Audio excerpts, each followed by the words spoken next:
Suspension on mountain bikes is a really important area, and with most suspension forks and rear shocks being air sprung, knowing exactly how to get the air into your fork and how much air should be in your fork is quite an important thing to understand. Probably the first thing to do is understand how the air goes in. Generally speaking, you'll have an air cap which unscrews, you have an air pump.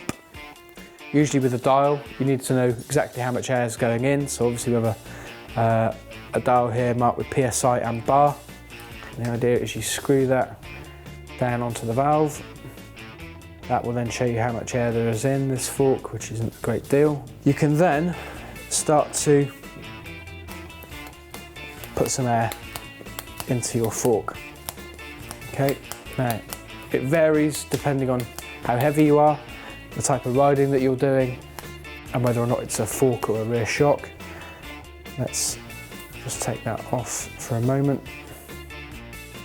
But you can see that even adding that little bit of air in there has caused the fork to extend.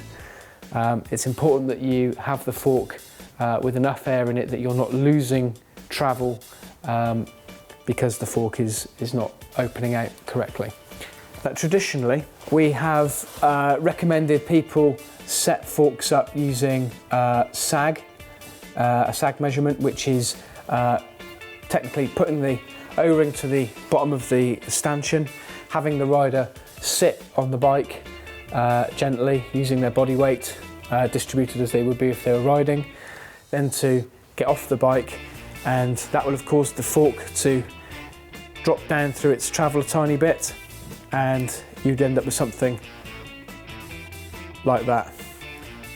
Somewhere between a quarter and a third of the travel, depending on whether you're a cross-country rider that liked it firm or a more adventurous rider that liked softer suspension settings. But what we're trying to do now is, instead of sort of having people run sort of rigid sag percentages, is look at how much of the available travel you're actually using.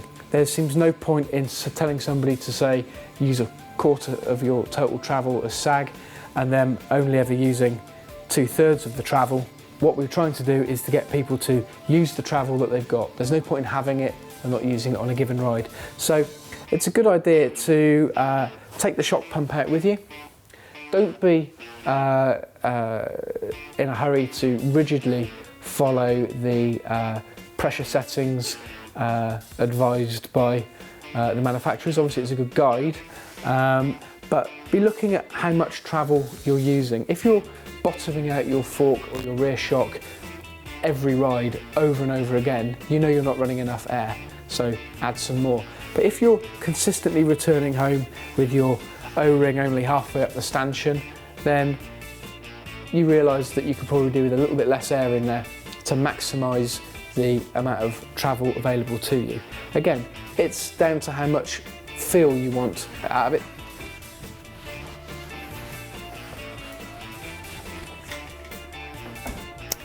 Okay, that seems about right. If you're looking for more specific information on pressures and guidelines, it's a good idea to head to your specific manufacturer's website, where they'll have a lot of information about starting points and tuning tips. With regards to tuning, most suspension forks come with some form of adjustment, be that just rebound or compression, or rebound and compression, and some even now have a separate lockout adjustment. It's an extremely complex sort of situation to start delving into from a starting point. Suffice to say that obviously your compression control controls how fast your fork compresses when it contacts an object.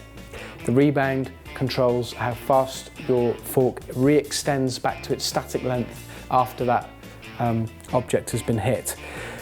Balancing out your compression rate and your rebound rate so that both are comfortable for you according to how you ride and the terrain that you ride on is what you're looking for. Therefore, it's a good idea to make one adjustment at a time, be that a compression adjustment or a rebound adjustment, and then go and ride your bike through whatever terrain it is that you normally ride on, and try and get a feel for, has that made an effect that you're happy with, or has that taken you further away from an effect that you're happy with.